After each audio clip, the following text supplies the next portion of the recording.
What is happening, everybody? It's the Miami Football Fanatic here again. Happy to have you guys back here for another video. And in today's Dolphin video, the topic's going to be about the linebacking position. Pretty much just going over how we could really improve it for next season. Just going over how the guys performed last year, and just my plan for how I really think we can fix the linebacking core heading into this season, and how we can just finally fix one of the worst positions on our team for the last 3 or 4 years, ever since Jeff Ireland made a complete mess of the linebacking core. So the Dolphins linebackers at times last year were, to be honest, pretty outstanding, and at times they were just downright terrible. At the beginning of the season, it was hard to watch Mike Hull and Chase Allen getting, along with Kiko Alonso, getting, a lot of defensive snaps. It was just terrible to see with Lawrence Timmons down, well, not down with an injury, but, being suspended, and just having no other options on the team. We had to turn to special teamers like Mike Hull and Chase Allen. Chase Allen can help out on defense, but just in spots. I mean, you can't rely on him for, over 30 snaps a game. It's just not going to happen. I think he does best on, goal line possessions when he's playing that strong side. He really does a great job defending on the goal line. I saw that multiple times through the season. And Mike Hull just really has no business playing middle linebacker in the NFL. He was great in college, but in the NFL, he should just stick to being a special teams player. Lawrence Timmons played like a man possessed when he finally came back to the team. He was just absolutely outstanding. Timmons was. Kiko Alonso was great too. Being graded out as the best linebacker in the league for multiple weeks, and Lawrence Timmons was graded too by PFF as one of the best in the league too. But midway through the season, somewhere along the way, it all went completely wrong. Kiko Alonso couldn't cover a one-legged sloth, was missing tackles on a consistent basis, and his overall play was just frustrating, game in and game out, to be honest. Now, with Alonso, I don't know if this was due to injury or fatigue, or if it was because he was, playing more spots than he did last year. Most of the time last year, he did play Mike, but this year, he did play much more outside linebacker, but it seemed to me like he was playing Mike. Like he was the one calling out the plays and getting guys in positions. So he pretty much was the Mike linebacker. So you can't really use that as an excuse that he was playing on the outside, because he really was our Mike linebacker for much of the year. But his play was just downright unacceptable over the course of the season. With that in mind, but there's nothing we can do about moving him at the moment. His trade market is pretty much non-existent, and cutting him would just there'd be no point in cutting him. It'd count against the cap. We wouldn't save anything by cutting him this offseason. We've got to wait till the end of the 2018 season for his release to make any sense and save cash on the cap. I think we can save around about $6 million if we cut him after the 2018 season. So Kiko Alonso really was a disappointment. He just, at times, you guys can agree, he was just terrible.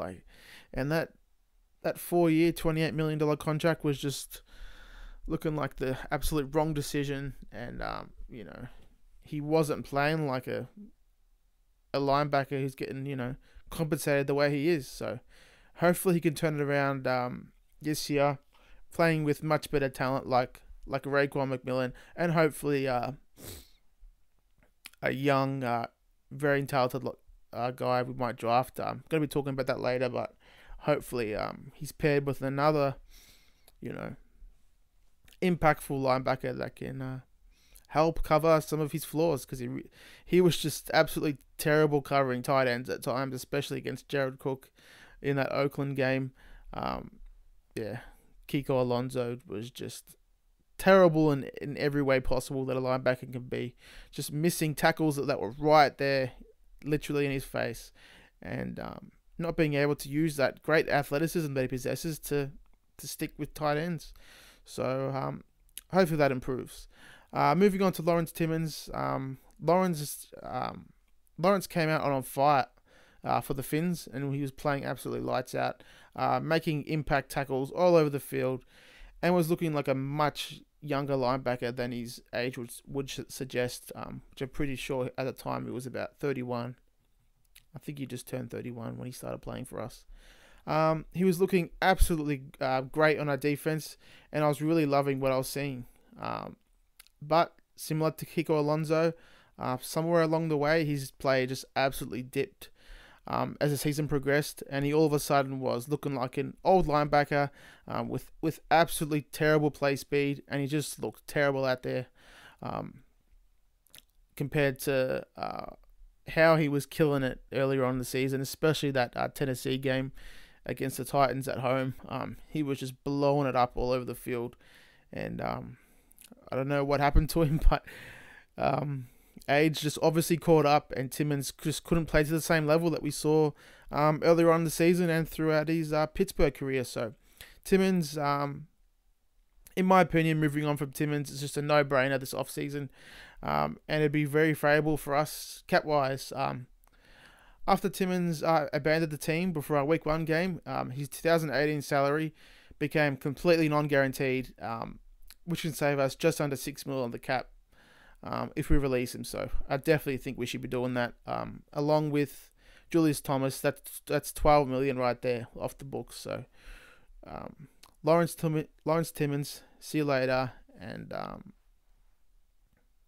Julius Thomas, don't want to see that guy again. He was just terrible. No idea why he started for that long and got as many snaps as he did. Probably because he's Gase's best friend, and Gase thought he could. Anyway, why am I talking about Julius Thomas? This is a linebacking video, but you guys get the gist. He just wasn't Julius Thomas wasn't the same player he was a couple of years ago, and was just absolutely dog shit out there in the field as a tight end. So yeah, Lawrence Timmons, we can cut him, and it'll be great for the salary cap. Won't affect the team too much because I'm sure we can replace him in free agency or the draft. But Timmons, goodbye. Next linebacker to look at is Stephon Anthony. We traded for him earlier on in the season, especially when we weren't sure if Timmons was coming back to the team. Eventually he did, so that gave time for Stephon Anthony to just be inactive for, I think it was like 5-6 weeks, and just really learn the playbook and learn his role on the team. And when he stepped in and played, he looked absolutely great, Stephon Anthony. He was playing mostly on third downs, and he's got all the tools to be a great coverage linebacker. Awesome speed, great agility, 6'3", 245 pounds. He really is a big linebacker, but he moves like a he moves well for his size, which is what I'm trying to say. But yeah, we didn't really see much of him. He was great on passing downs, like I said. But I really think that he'd be great as our strong side linebacker, or just a guy for depth and to play on special teams. But Stephon Anthony, I was really excited when I first saw him out there on the field, but as the season went on, he really didn't instill that much confidence in me as a guy who could, start full time for us. And yeah, who knows what he's going to look like this preseason and training camp, and hopefully he can really turn it around. He's 25 years old now, 26, so should be coming into his prime, both mentally and physically in the NFL. So Stephon Anthony, really hoping he can turn into that great linebacker that we saw coming out of Clemson. So yeah, Mike Hull and Chase Allen, the other two guys I mentioned. As I said, Mike Hull shouldn't be playing middle linebacker. He just doesn't have the physical tools at all. He might have it. He might, be prepared mentally, and on occasion does do a great job jumping on routes and things like that. But Mike Hull has no business as a starting linebacker. And yeah, he pretty much should just be a special teams player. And Chase Allen, he's in the same category as Mike Hall's, just a bit bigger at 6'5". So Mike Hall's only a little guy at 6 foot, 230 pounds. But yeah, Chase Allen, I think he would have been better as a pass rusher, but that's just my opinion. Being 6'5" and 250 plus pounds, but so yeah, moving on for the guys on the team. The next obvious way to try and improve the linebacking core is to look to free agency, and there's a number of guys that we could bring in for visits and even maybe even sign on the team. Tahir Whitehead, Navarro Bowman, Zach Brown, Preston Brown, and Todd Davis of Denver. All those guys would be tremendous on the team, and depending on how the interest is on both sides, if there's mutual interest, one of those guys might be on the team. So obviously it's going to be much more expensive than drafting one or two linebackers, but there are some great quality free agents on the market that could definitely help out our defense. So be on the lookout when our free agency starts, who we're bringing in for visits and things like that. But any of those guys, I'd absolutely love on the team. Okay, so moving on from free agency, next way to obviously improve the linebackers is to draft some quality stud linebackers that can just come in and light it up. In my opinion, this is the best way to go about improving our linebackers and our defense. There's a number of guys coming out this year who I'd absolutely love to draft for the team. Starting with Roquan Smith of Georgia. He's just a absolutely great middle linebacker. He's got tremendous instincts, and his football intelligence is just off the charts. Like, he's even being compared to Luke Kuechly, just the way he can read all the offensive sets, and he knows exactly what teams are in when they're setting up the play. So Roquan Smith has the athleticism to match the intelligence, so you can never go wrong with that. Roquan Smith is probably a slightly better version of the Falcons' Deion Jones, so Roquan Smith would be awesome for this defense. Next guy is Tremaine Edmonds, one of my favorite players in the whole draft. He is just an absolute specimen, 6'5", 6'5", 250 pounds. He's only going to be 19 years old when he's drafted, so he's going to be incredibly young, so he's still got much more time to develop and mature and turn into an even more dominant force that he already is. He just flies around the field. Like, at his size, like, he moves like a much smaller guy. He's just got incredible acceleration for a linebacker. Just the way he flies around, he covers guys tremendously. Just his pursuit and the way he takes down ball carriers is just absolutely elite. And that kind of a sideline to sideline linebacker, I'd absolutely love in the Dolphins. And I really want to be opposed to us taking him with the 11th pick. That's how great a talent I think he is. So Tremaine Edmonds, he'd definitely help out the linebacking core, paired with McMillan and Alonso. Another guy is Rashaan Evans, another great talented guy. He's bigger than Roquan Smith. Roquan Smith's about 6'1", 225 pounds. Rashaan Evans is 6'3", 230 plus pounds. So, but he's got, I don't think he's got the same football intelligence as Roquan Smith, but he's incredibly close. He's a tremendous athlete, as you always get from Alabama linebackers these days. But Rashaan Evans, he's just just like the other two guys, a true sideline to sideline linebacker who would just be absolutely tremendous. He'd make a true impact, and he's just an absolutely great, talented linebacker. Next guy, probably more of a second round pick, is Malik Jefferson of Texas. This guy is an absolute beast. Like, he's like 6'3", 250 plus pounds. He looks like a incredibly solid linebacker out there, like, you know, in terms of his build, but he's got the athleticism and speed to match. Like, he can really move out there on the field. You think a guy of his size, you know, his kind of musculature, you'd think that he'd be moving around much slower and be more of like a, you know, a run stopping specialist, but he can really get it done in every way. Malik Jefferson, just tremendous tackler. It's just an absolute beast on the line of scrimmage, covering guys. Malik Jefferson would be another great guy for the team. Just an absolute freak of nature, and I think he's going to kill it at the combine. So yeah, Malik Jefferson is another great option to lift the talent of the linebacking core. Another guy, Leighton Vander Esch of Boise State. He's come into the spotlight as of late, but he's another great guy with tremendous instincts. Bit of a taller guy, 6'3", 6'4", I think he is. But yeah, he's got great instincts for a linebacker. He's got great athleticism, and yeah, would love him on our defense. Another one of my favorites is Jose Jewell of Iowa. People are saying that he's not that great of an athlete, but I disagree. I mean, his tackle numbers speak for themselves, playing in the Big Ten. That kind of, you know, going up against that kind of talent week in and week out. You know, Penn State, Ohio State, Michigan. Jose Jewell really got the job done. Just a linebacker with absolute tremendous instincts. Like, he's just a true football player. Jose Jewell, would absolutely love him on the team. Another guy is Jack Kitchie.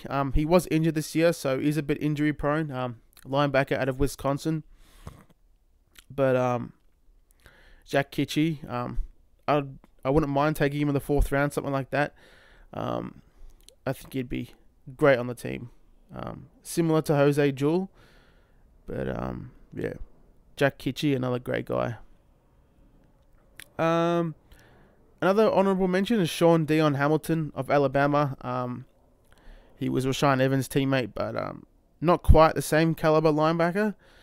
But yeah, I think it'd be. I wouldn't be opposed to taking him like in the 4th round or something like that. So Sean Dion Hamilton, one of these smaller linebackers at about 220 pounds. So yeah, he's got tremendous speed out there in the field, and yeah, I wouldn't mind taking him with one of our mid-round picks. So that's most of the linebacking prospects coming out of the draft. Yeah, there's a number of guys there I mentioned who are just absolutely great linebackers. We've got a number of guys to pick from, and I think we definitely should be taking one of these guys. We've desperately been needing it for the last 4 to 5 years. So yeah, it's imperative that we take one in the 1st or 2nd round. So yeah, that's my my whole take on how we can fix the linebacking core. It probably would have looked much better last year if Raekwon McMillan was healthy, but not much we can do there. You know, he tore his ACL on the absolute first special team snap of the preseason. You can argue against him being out there on special teams, but that's just kind of a tradition in the NFL where rookie defensive players are asked to play on special teams. It's just something they do, but who knows if he wouldn't have tore his ACL if we kept him off of special teams and just kept him in base defense. But not much we could control there. But yeah, all we pretty much had was Kiko Alonso, Lawrence Timmons, Mike Hull, and Chase Allen. Not much more was out there in the field. So yeah, as I've previously mentioned, there's many ways you can go about improving the linebacking core, and I'm really hoping that the Dolphins do it. You know, get it done this offseason and bring in some much more talented guys than we've seen in the past couple of years. Alrighty guys, that's it for this one. I'll see you guys in the next video, and as always, fins up baby.